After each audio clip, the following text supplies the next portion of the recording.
Assalamualaikum warahmatullahi wabarakatuh. Perkenalkan, nama saya Feby Fiona dari Fakultas Ilmu Sosial dan Ilmu Politik, Prodi Ilmu Hukum. Baik, di video pembelajaran kali ini tentang mata kuliah kewarganegaraan, saya akan membahas tentang integrasi nasional. Integrasi nasional merupakan proses lanjut dari perasaan kesatuan bangsa.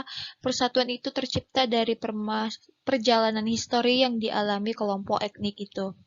Dari perjalanan dan pengalaman historis ini melahirkan kondisi kebersamaan perasaan, yaitu perasaan sependeritaan. Perasaan sependeritaan ini yang melahirkan kesadaran terhadap identitas bangsa dan melahirkan hasrat untuk menciptakan kondisi tujuan bersama dan melahirkan negara yang merdeka. Bila mana dia tidak berhasil mengadakan adaptasi berintegrasi terhadap perkembangan pembangunan dan lingkungan hidupnya. Secara logis, dia tidak akan mungkin memberikan partisipasi secara aktif dalam kehidupan bermasyarakat. Kondisi ini akan membahayakan etnik lainnya. Di samping menjadi beban bagi yang lainnya, juga mengganggu kestabilan bersama.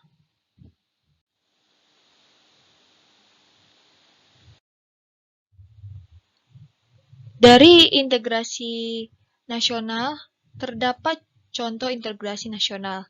Yang saya ambil adalah tentang kasus korupsi yang menghilangkan kepercayaan publik atau di mata masyarakat. Contoh masalah integrasi nasional adalah korupsi.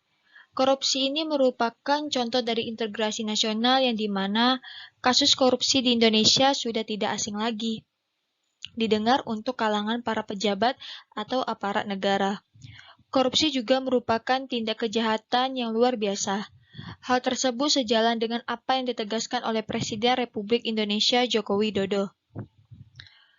Korupsi merupakan extraordinary crime yang mempunyai dampak luar biasa. Tindak pidana korupsi seperti menjadi budaya yang tidak lazim lagi didengar oleh publik atau masyarakat Indonesia, bahkan sudah mendarah daging. Banyaknya kasus korupsi yang terjadi akan mendapat menumbuhkan rasa ketidakkepercayaan masyarakat terhadap pemangku kebijaksanaan. Sehingga hal inilah yang menyebabkan sulitnya mengintegrasikan elemen penyelenggaraan negara dan masyarakat yang sudah terlanjur tidak percaya. Pada tahun 2014 hingga 2015, Mahkamah Agung telah memutuskan adanya 803 kasus tindak pidana korupsi di Indonesia. Bahkan Indonesia masuk dalam urutan negara ke-88 dari 168 negara di dunia menurut survei lembaga Transparency International. Dalam kategori tindak pidana korupsi, hal ini sangat menyedihkan, di mana uang yang dikorupsi adalah uang rakyat. Uang ini seharusnya digunakan untuk pembangunan dan kesejahteraan rakyat, namun hanya segelintir orang secara individu dan kelompok yang menikmatinya. Kesejahteraan sebagai kunci kemakmuran suatu negara tidak akan tercapai jika masih banyak perilaku korupsi. Berbagai macam kalangan sudah terlibat dalam tindak pidana korupsi, baik dari pemerintah pusat, pemerintah daerah, pengusaha, wira swasta, guru, jaksa, bahkan hakim. Sebagai contoh kasus yang yaitu tertangkapnya Irman Gusman yang menjabat sebagai ketua DPD. Sedihnya korupsi ini dilakukan oleh orang-orang yang berpendidikan sebagai wakil rakyat. Seharusnya orang-orang ini membawa Indonesia menjadi lebih maju, bukan melakukan tindak pidana korupsi. Dampak korupsi tidak hanya dirasakan satu sisi saja, namun saling berkaitan satu sama lain, seperti urutan domino yang berjatuhan. Bukan hanya pembangunan saja yang bermasalah, namun seluruh faktor pembangunan bangsa juga bermasalah. Pada tahun 2015, sejumlah 31,077 triliun merupakan jumlah kerugian negara akibat tindak pidana korupsi. Data ini diperoleh dari survei Indonesia Corruption Watch.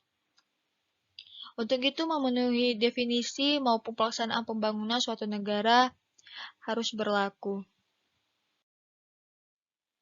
Adapun solusi atau upaya yang harus kita lakukan untuk dalam mencegah tindak korupsi ini.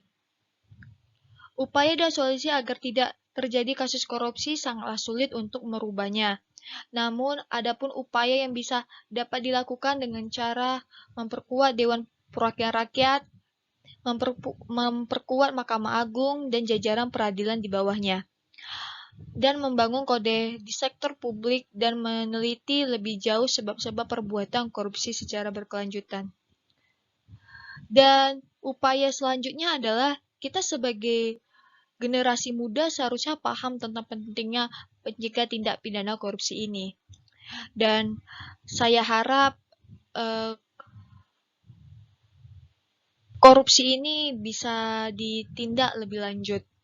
Dan pelaku korupsi harus mendapatkan hukuman yang jerah agar tindak korupsi ini tidak terulang kembali ke masa yang akan datang. Baiklah, hanya itu yang bisa saya sampaikan dan saya paparkan mengenai tentang integrasi nasional. Terlebih kurang saya mohon maaf. Wassalamualaikum warahmatullahi wabarakatuh.